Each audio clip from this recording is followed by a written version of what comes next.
Hi, I'm Lori LeBay with Alzheimer Speaks, and today I want to talk to you about a common phrase we use when we talk about a person who has Alzheimer's disease or memory loss. And that phrase is, they live in a shell of a body. You see, I disagree with that phrase because I think there's a big difference between living in a shell of a body and living in the shell of a soul. And I hope these two stories will make a difference in your life the way they have mine.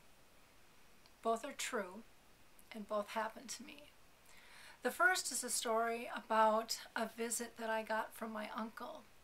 I was sleeping in my bed and I remember having this very vivid dream of my uncle who had passed, who came to my bedside. And if I didn't know any better, I would have swore he was standing right there.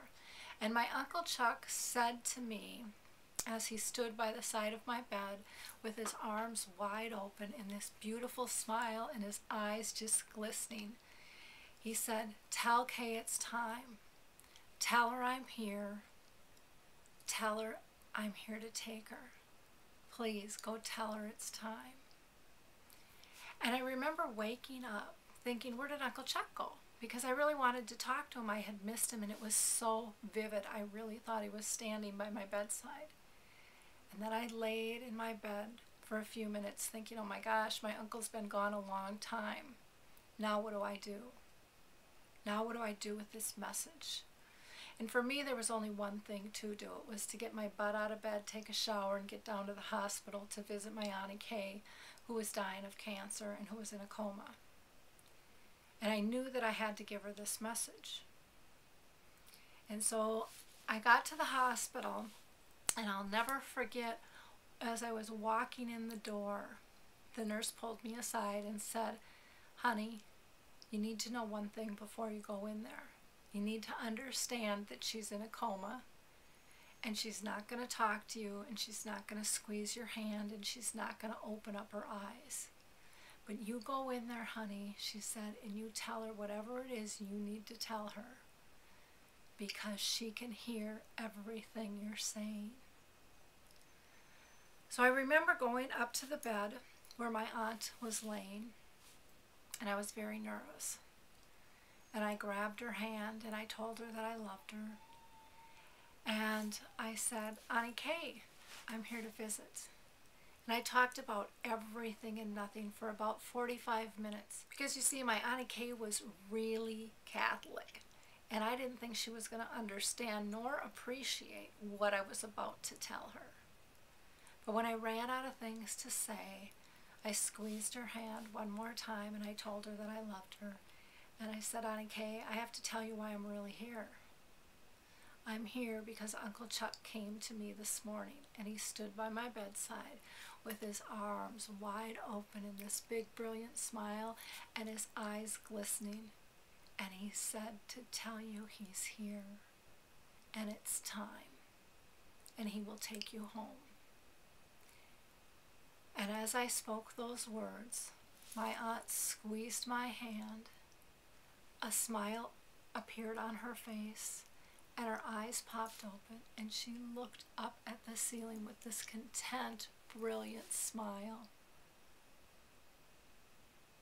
And then her eyes closed, and she squeezed my hand one more time, and she went back to sleep. And while that happened, the room became cold, and I actually got chilled. There was just a shift in the energy.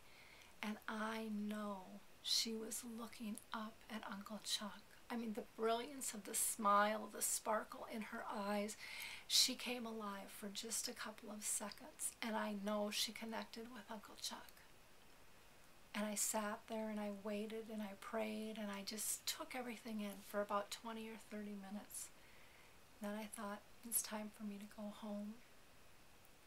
And about 2 hours later, I got the call that my aunt had passed.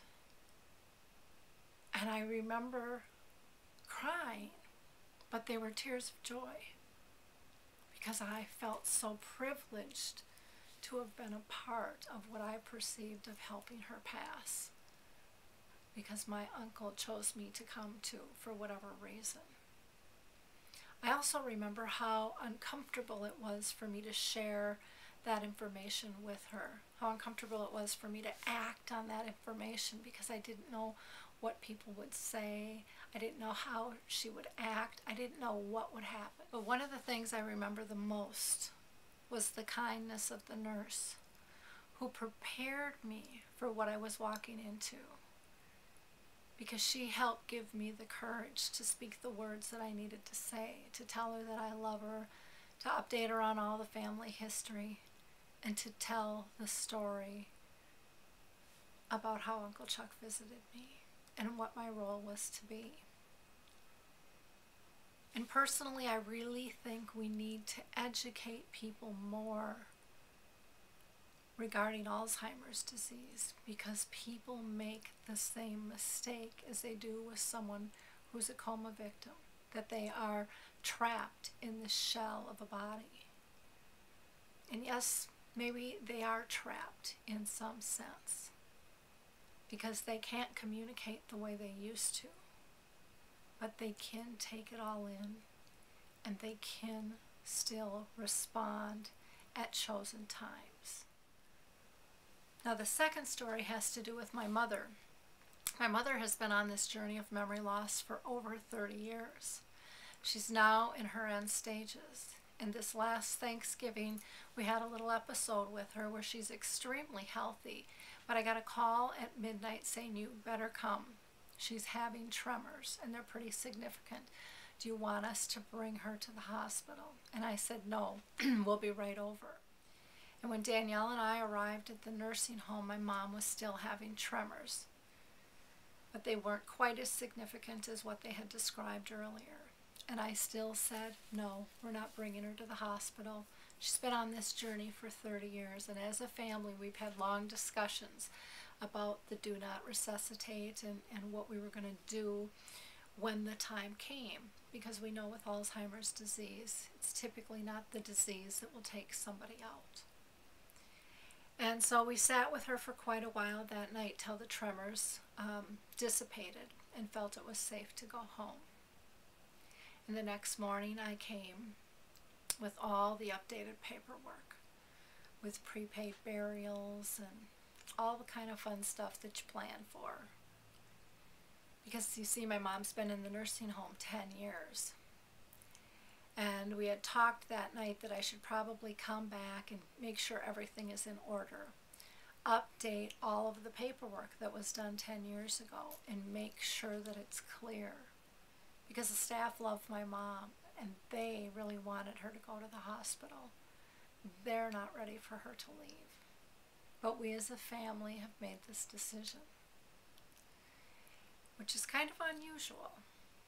I'll give us that. We're ahead of the curve for most families, because usually it's hospice educating us as family where we should go and what's good for the patient.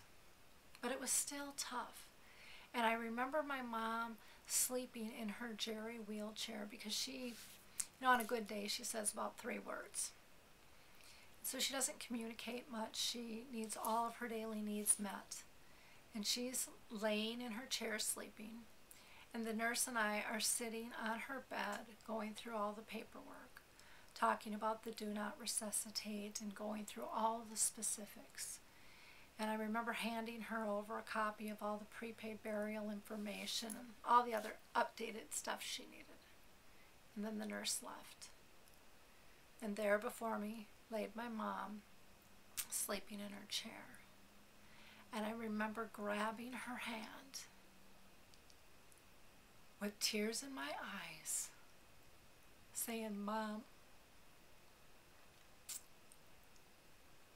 did I do the right thing?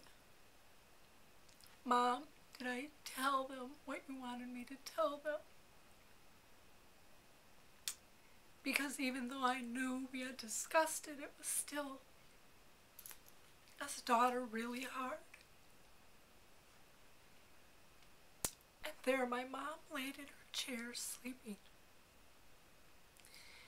And she turned her head directly at me and opened her eyes and said, "Yup." And then she closed her eyes and went back to sleep. Because even though she's trapped in that shell of a body, her soul still lives and understands everything that's going on around her. But there are times